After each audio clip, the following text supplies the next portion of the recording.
বাজারে গিয়ে ছুটির অদ্ভুত কাণ্ড দেখে ছোটবেলার পরীর কথা মনে পড়ে গেল অভির।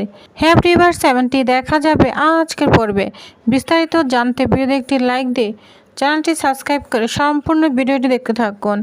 গল্পের শুরুতেই আমরা দেখতে পাবো সকালের পরিবেশটা তো একেবারে শান্ত। বাড়ির সবাই একসঙ্গে বসে নাস্তা করছিল, আর সেই নাস্তার মূল আকর্ষণ ছিল ছুটির বানানো গোলা রুটি। ঠাম্মির এক টুকরো রুটি মুখে দিয়ে চোখ বন্ধ করে বলে, আহ, একেবারে সে পুরনো দিনের স্বাদ। কতদিন পরে এমন গোলা রুটি খেলাম। ছুটির মুখে লাজুক হাসি ফুটে ওঠে। ঠিক তখনই বাড়ির গেটের সামনে এসে দাঁড়ায় ঝুমকি। ঝুমকি বলে, ঠাম্মি। ঠাম্মি তো ঝুমকিকে দেখে অনেক খুশি হয়ে যায়, কিন্তু ঝুমকির মনে মনে অনেক রাগ। ছুটির প্রশংসা দেখে ঝুমকি তো একদম মনে মনে অনেক রাগান্বিত হচ্ছে, আর মনে মনে বলতে থাকে, একদিন আমি বাড়িতে নেই আর এই মেয়েটা সবাইকে নিজের করে নিচ্ছে না, এটা তো আমি কখনোই হতে দিব না। রাগান্বিত হয়ে বলতে থাকে, বাহ ছুটি, তুই তো আমার শেখানো গোলা রুটি বানিয়ে ভালোই নাম কামাচ্ছিস। যা শুনে সবাই অবাক হয়ে যায়। ঝুমকি তখন বলে, জানো ঠাম্মি, আমি নিজের হাতে এই গোলা রুটি বানানো শিখিয়েছি। যা শুনে ছুটি অবাক হয়ে যায়, কিন্তু প্রথমে চুপ করে থাকে। তখন আমরা দেখতে পাবো অভি বলতে থাকে, তাই তো বলছি, টেবিলে সব কিছুই রয়েছে, ছচ, নুন, মশলা, স্বাদ সবই তো রয়েছে, কিন্তু এখন বুঝতে পারছি অশান্তিটা নেই। সেই অশান্তিটাই তো চলে এসেছে। কথা শুনে ঠাম্মি মনে মনে হাসতে থাকে, কিন্তু ঝুমকির মুখ একদম ফ্যাকাশে হয়ে যায়। ঠাম্মি তখন বলে, অভি, আমার পরিমাকে নিয়ে কোনো কথা বলবে না, আমার পরিমার মানে আঘাত দিবে না, বুঝতে পেরেছ? কারণ শেষবার আমি যার হাতে এই গোলা রুটি খেয়েছিলাম তিনি ছিলেন আমার পরিমার মা। তোকে কেউ কিছু বলবে না। এসো পরিমা, তুমি আমার পাশে বসো। তখন ঝুমকি ঠাম্মির পাশে বসে পড়ে আর বলে, ঝুমকি, মন খারাপ করো না, তুমি বরং গোলা রুটি আমাকে অন্য সময় বানিয়ে খেও, ঠিক আছে? ছুটি তখন বলে, আচ্ছা ঝুমকি, যেহেতু তুই আমাকে শিখিয়েছিস, তাহলে একবার বলতো গোলা রুটি বানাতে কী কী লাগে? তখন ঝুমকির মুখ তো কালো হয়ে যায়। ঝুমকি তখন মনে মনে বলে, এই তো সেরেছে, আমাকে দিল তো 12টা বাজে, কি বলবো আমি? কারণ সে নিজেই তো জানে না রুটি কিভাবে বানাতে হয়। তখন ঝুমকি প্ল্যান করে বলতে থাকে, ঠাম্মি, আমি আমার গোপন রেসিপি ওকে শিখেছি, ভালো কথা, ওকে আমি কেন বলতে যাব? আমি বলবো না, আমি ঠাম্মিকে একসময় বানিয়ে খাওয়াবো। ছুটি তখন মনে মনে বলে, খুব খাওয়াবি, তুই নিজেই তো জানিস না কিভাবে গোলা রুটি বানাতে হয়। ছুটি আর কথা বাড়ায় না। এদিকে শতরূপা রান্নাঘরে গিয়ে দেখে কোনো বাজার নেই। তখনই বাজারে ব্যাগ নিয়ে এসে জয়ের কাছে এসে বলে, জয়, যাও তো, বাজারে যাও, বাজার নিয়ে আসো। জয় তখন বিরক্ত হয়ে বলে, আমি পারবো না, এই বাজারের দায়িত্ব না আমি ছেড়ে দিয়েছি। ওই যে তোমাদের নতুন বউ আদরও এসেছে না, উনিই তো কর্তৃত্ব হয়ে গিয়েছে, তাহলে আমাকে কেন বলছো বাজার যেতে? ওই মুহূর্তে অভি উঠে দাঁড়ায় আর বলে, ঠিক আছে, আমি বাজারে যাব। যা শুনে সবাই তো অবাক হয়ে যায়। এসা তখন বলে, তুই বাজার চিনিস? অভি তখন বলে, চিনি না, ঠিক আছে, চিনে নিব, কোনো সমস্যা নেই। এসা তখন আরও বলতে থাকে, আচ্ছা, বাজারে কি কি পাওয়া যায় জানিস তো? সেটাও তো জানিস না, তাহলে কিভাবে তুই বাজার করবি? অভি তখন বলে, সব শিখে নিব, সংসার করতে গেলে না সব শিখতে হয়। ঠাম্মি তখন অবাক হয়ে যায় অভির কথা শুনে। বলে, বিয়ের পরে আমার নাতিটা না সত্যিই বদলে গিয়েছে, কি জাদু করলো এই মেয়েটা। অভি তখন বাজার হাতে ব্যাগ নিতে থাকে আর ছুটিকে বলে, ছুটি চলো, তুমি আমাকে বাই বাই বলবে না, চলো। তখন ছুটির হাত ধরে নিয়ে যায় অভি, যা দেখে অবাক হয়ে যায় ঠাম্মি। এদিকে বাইরে এসে ছুটি অভিকে বলে, আপনি সত্যি বাজার করতে পারেন তো, কেন আপনি এরকম করছেন? অভি তখন বলে, শোনো, যা করছি তোমার ভালোর জন্যই করছি, তুমি শুধু SMS করে দিও কী কী লাগবে, আমি নিয়ে আসবো, ঠিক আছে? ছুটি তখন বলতে থাকে, আপনি তো বাজারই জানেন না, বাজার সম্পর্কে আপনি পুরোই ঢেঁড়স। অভি তখন অবাক হয়ে বলে, আমি আবার ঢেঁড়স হলাম কীভাবে? এই নিয়ে দুজনে একটু মজা করতে থাকে। তখন অভি বাজারে চলে যায়। অন্যদিকে বাড়িতে ঝুমকি আর ঈশা মিলে ছুটিকে আবারও অপমান করতে থাকে। ঝুমকি ছুটিকে বলে যে অভি বাজার সম্পর্কে কিছুই জানে না, সেই অভিকে তুই বাজারে পাঠালি, এটা কি করলি ছুটি? ঈশা তখন বলে, যাও, তোমাকে দাঁড়িয়ে থাকতে হবে না, ঘরে অনেক কাজ বাকি রয়েছে, সব পরিষ্কার করো। ছুটি কোনো উত্তর দেয় না, চুপচাপ শুধু শুনতে থাকে। ঠাম্মি তখন বলে, দাঁড়িয়ে আছো কেন, যাও। শতরূপা তখন বাধা দিলে বলছে, বৌমা, কোনো কথা বলবে না, পরিমাকে যে মেরেছে ওর শাস্তি তো ওকে পেতেই হবে, তুমি কোনো কথা বলবে না। এই মেয়ে, দাঁড়িয়ে আছো কেন, যাও, সব কাজ শেষ করে ফেলো। তখন ছুটি বলে, ঠাম্মি, আমি যখন আপনার শাস্তি মাথায় নিয়েছি তাহলে আমি সব কাজ একাই করব, আমার কারো সাহায্য লাগবে না।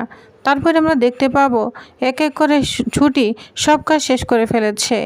রান্নাঘর থেকে শুরু করে ধোয়া মোছা কাপড় গুছানো সব কিছু শেষ করে ফেলেছে, যা দেখে ঝুমকি আর ঈশা তো অবাক হয়ে যায়। ঈশা তখন বলে, এই মেয়েকে এত কাজ কে শিখিয়েছে? ঝুমকি তখন বলে, কে আবার শিখিয়েছে? আমি শিখিয়েছি। যা শুনে ঈশা অবাক হয়ে ঝুমকির দিকে তাকিয়ে থাকে।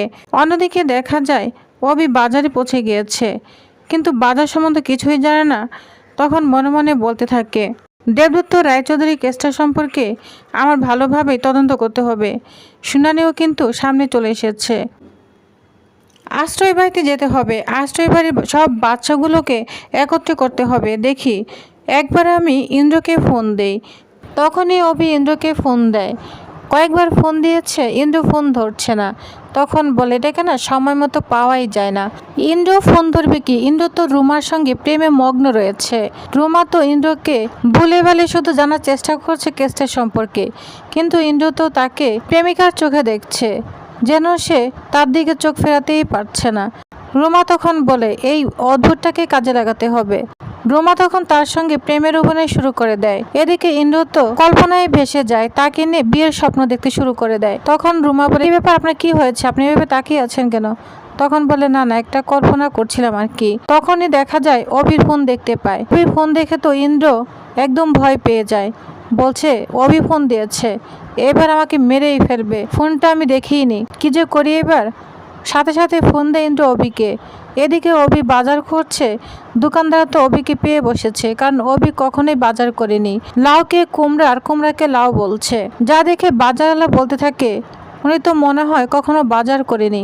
লাউকে বলছে 120 টাকা দাম, যে লাউ নাকি 30 টাকা দাম, সেটাকে 100 টাকা দিয়ে কিনে নিয়েছে। তখন বাজারওয়ালা বলে, ভাই আপনার যেটা দরকার সেটা নিয়ে যান, পুরো বাজারই নিয়ে যান। অভি তখন বলে, ঠিক আছে, আমাকে এখানে যা যা আছে সব দিয়ে দিন। ফুলকপি আছে না, ফুলকপিটাও দিয়ে দিন। দোকানদার তখন বলে, ফুলকপি? গরু আছে বাড়িতে? অভি তখন মনে মনে বলে, গরু কেন বললো? অভি বুঝতে না পেরে বলে, যা যা আছে সব দিয়ে দিন। তখন দোকানদার ইচ্ছা মতো পচা জিনিসগুলো দিয়ে দেয় অভিকে। অভি তো বাজার দেখে অনেক খুশি হয়ে যায়, বলছে, এত বাজার? আর ছুটি বলেছিল আমি নাকি বাজার করতে পারবো না, কম টাকায় কত বাজার করেছি। তখন ব্যাগ ভর্তি বাজার নিয়ে অভি বাড়ির দিকে ছুটবে। তখনই ওই মুহূর্তে ইন্দ্র ফোন দেয়, বলছে, সরি ব্রাদার, আমি তো দেখতে পাইনি, ব্যায়াম করছিলাম, যোগ ব্যায়াম। তখন বলে, রাগ তোর যোগ ব্যায়াম, তোর সঙ্গে কেসটার ব্যাপারে কথা বলতে চাচ্ছিলাম। কেসটার ব্যাপার কথা শুনে রুমা তো অবাক হয়ে যায়। তখন শুনতে থাকে যে কি বলে। অভি তখন বলে, শোন, দেবদত্ত রায়চৌধুরী কেসটা শুনানিও কিন্তু সামনে চলে এসেছে। তুই এক কাজ কর, আশ্রয় বাড়িতে যা, আশ্রয় বাড়ির সব বাচ্চাগুলোকে একত্রে কর। সব বুঝিয়ে দেয় অভি। তখন বলে, ঠিক আছে। আশ্রয় বাড়ির কথা শুনে রুমা তো পুরোই চমকে যায়। তখন রুমা ইন্দ্রর কাছ থেকে জানতে যায়, কি ব্যাপার, বাচ্চার কথা শুনলাম মনে হয়। ইন্দ্র তখন বলে, হ্যাঁ, আশ্রয় বাড়ির বাচ্চা। রুমা তখন বলে, কেসের ভিতরে বাচ্চাকে ইনভলভ করবেন? ইন্দ্র তখন বলে, দাঁড়ান, আপনি এই কথা কেন বলছেন? আমাদের কেসের ভিতরে আমরা বাচ্চাকে নিয়ে ইনভলভ করব। ইন্দ্র মনে হয় অনেকটা বুঝে কথা ঘুরিয়ে নেয়। তখন রুমা বুঝতে পারে যে এটাও কম চালাক নয়, যত বোকা ভেবেছে অত বোকা নয়। তবে যাই হোক, ওর কাছ থেকে আমার কথা বের করতেই হবে। রুমা তখন বলে, ঠিক আছে, এখন আমি আসছি, আমার একটা কাজ আছে। এটা বলে রুমা এখান থেকে চলে যায়। ইন্দ্র তখন বলে, যাই হোক, আজকে সকালটা খুব ভালো কেটেছে। তখন ইন্দ্র এখান থেকে চলে যায়। এদিকে অভি ব্যাগ ভর্তি বাজার নিয়ে এসেছে। ছুটি, ঝুমকি সবাই আছে এখানে। ছুটিকে বাজারে ব্যাগটা দেয়, বলছে, ছুটি দেখো কত বাজার নিয়ে এসেছি। এদিকে ঠাম্মি, অভির মা সবাই দেখছে তাকিয়ে তাকিয়ে। অভি তখন বলে, দেখো, আমি না বলে বাজার করতে পারবো না, 100 মধ্যে 100 পেরেছি। বাজারগুলি দেখো, কত কম টাকায় কত বাজার পেয়েছি। তখন ছুটি বাজার খুলে দেখে লাউ, ফুলকপি, যা দেখে তো অবাক হয়ে যায়। বলছে, তুমি গুল্লা পেয়েছ, বুঝতে পেরেছ, তুমি কিচ্ছু পারোনি। এখন কি কেউ লাউ খায় গরমের মধ্যে? ফুলকপি খায়? এটা তো যাদের বাড়িতে গরু আছে ওরা খায়। তখনই অভির মনে পড়ে দোকানদার বলেছিল গরুর কথা। তখন অভি বলে, হয়তো ঠিকই বলেছ। সব সবজি দেখে 0 মার্ক দিয়ে দেয় ছুটি অভিকে। তখন অভি কি করবে কিছুই বুঝতে পারে না। এদিকে ঝুমকি বলে, ফুলকপি আমি খাবো, অভি এনেছে, সমস্যা নেই, তোর দরকার তুই রান্নাবান্না চাপিয়ে দে, এত কথা কেন বলছিস? আর অবির কি টাকার অভাব রয়েছে? যা এনেছে এনেছে, তুই বারবার এরকম কেন করছিস? তখন ছুটি বলে, শোন, টাকা থাকলেই যে ভাঙতে হবে এটা তো কোনো মানে নেই। আর আমি জানি ও কত কষ্ট করে, কেস নিয়ে সারা রাত জাগে, স্টাডি করে, তাহলে কম পরিশ্রম নিয়ে টাকা অর্জন করার জন্য, বুঝতে পেরেছিস? যা শুনে ঠাম্মি অনেক খুশি হয়ে যায় মনে মনে, কিন্তু ছুটিকে বুঝতে দেয় না। আর এদিকে অবির মা তো অনেক খুশি হয়ে যায়। অন্যদিকে অবিও ভাবতে থাকে, ছুটি আমাকে নিয়ে এত ভাবে। অবি অনেক খুশি হয়ে যায় ছুটির উপর। এদিকে দেখা যায় বাজার নিয়ে চলে গিয়েছে সেই দোকানদারের কাছে।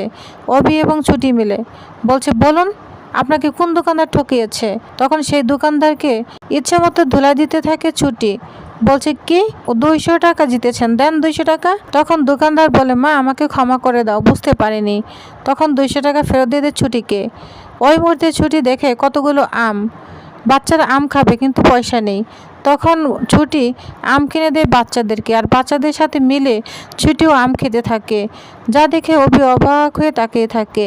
তো টিউভার্স, তাহলে আপনাদের কি মনে হচ্ছে, এবার কি ছুটির এসব কাণ্ড দেখে পরীর কথা মনে পড়ে যাবে? তো নেক্সট আপডেটটি জানতে অবশ্যই আমার সাথেই থাকুন। ধন্যবাদ।